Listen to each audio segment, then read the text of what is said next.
Deep in the heart of the Hoh rainforest on Washington State's Olympic Peninsula is one of the quietest places on Earth. A patch of woods far enough away from the noise pollution of humanity where the Hoh's natural soundtrack is all you hear. I'm talking about a very specific part of the rainforest, a particular 1-inch by 1-inch section, safeguarded from the roar of jet planes, freeways, construction crews, and electronic dance music. Gordon Hempton, the ecologist who conceived of this place, has dubbed it 1 square inch of silence. Somewhere where the sound of nature is all around you. The sound of nature is all you hear. Somewhere without a single auditory trace of human society. One morning this summer, I hiked into the rainforest to see it myself. I had a map and a set of vague directions and some enigmatic landmarks, like an array of fallen trees, a colossal fractured Sitka spruce that I'd have to duck down and crawl under. After a heavy rain the day before, the trail was no joke.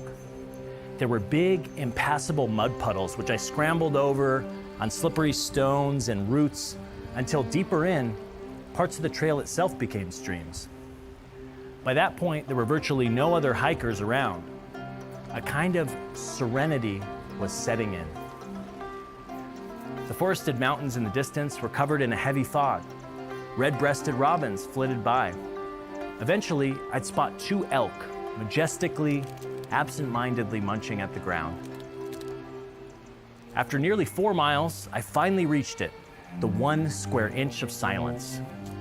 It's marked by a tiny bright red rock on a moss-covered log.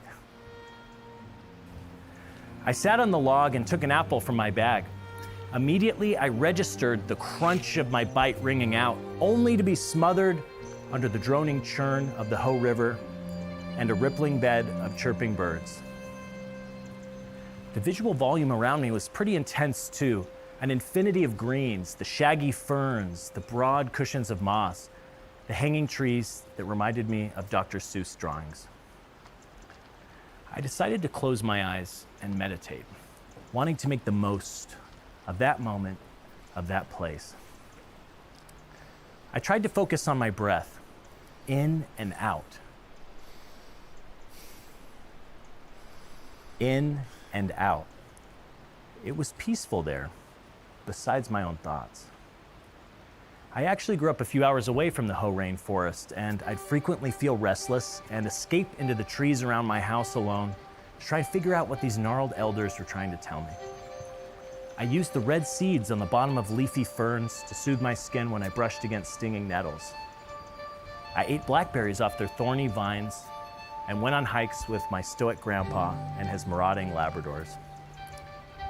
So much of my childhood was spent in mossy cedar tree forests that looked and sounded a lot like the Hoh rainforest, surrounded by a cacophony of silence. My first language was American Sign Language. My mom is deaf and I was raised as a coda, a child of deaf adults.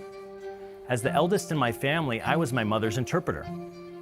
Like many other codas or children of first-generation immigrants where English is spoken as a second language, I often served as a bridge that united 2 languages and 2 cultures. Pre-ADA, or Americans with Disabilities Act, I was the interpreter. As a little kid, I interpreted for my mother in church, when someone knocked at the door, or when someone called on the phone. I interpreted for my mom with the other parents in the kitchen at friends' birthday parties while the other kids played outside. I even interpreted my own parent-teacher conferences. Because my mother's lawyer didn't know sign language, I even had to painstakingly interpret the details of her divorce from my hearing father. We lived in a rural town near Seattle called Bainbridge Island, where my mom was a part-time teacher at the high school. Most of her hearing colleagues didn't put in the effort to communicate with her, and some of my friends' parents wouldn't let their kids visit our house. "His mom is deaf, she can't hear you get into trouble." I fielded frequent questions like, "How can your mom cook? She can't hear the timer, she can't hear the smoke alarm. How can your mom drive? She can't hear police sirens. Can your mom read Braille?" People stared at us signing in restaurants. Or they'd say, "Your mom is deaf? Oh, I'm so sorry, that must be hard."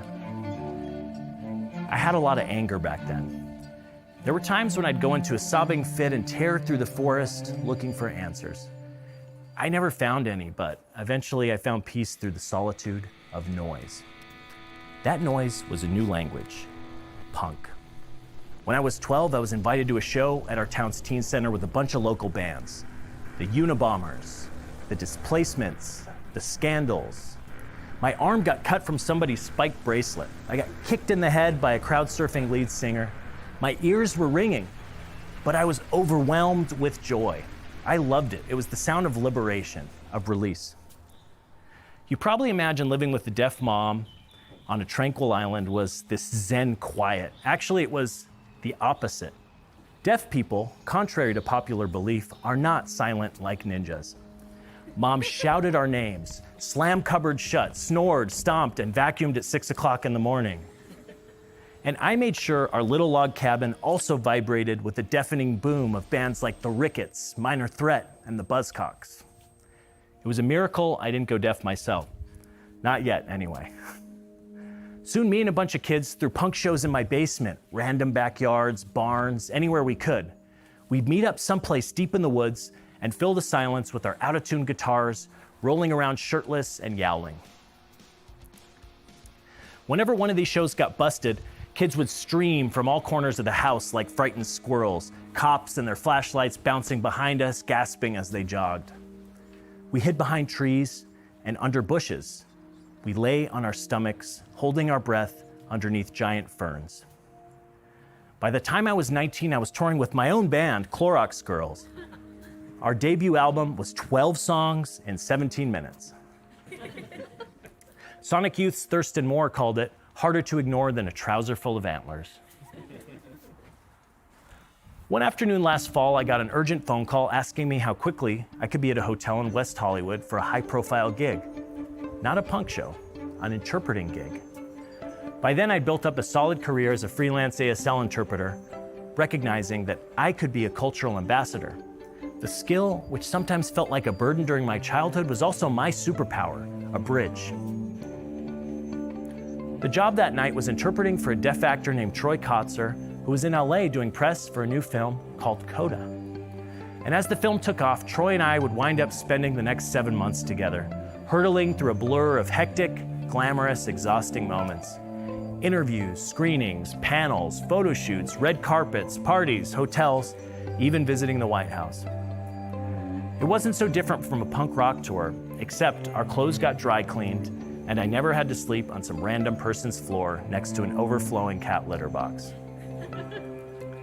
Troy would win more than a dozen awards for Coda, including the Oscar for Best Supporting Actor. That night, I was standing at the foot of the stage with the microphone voicing for Troy's speech as he dedicated his Oscar to the deaf community, the Coda community, and the disabled community, declaring, "This is our moment." When Troy was finished signing, I turned around and was astonished to see the entire theater giving him a standing ovation with deaf applause, which looks like this.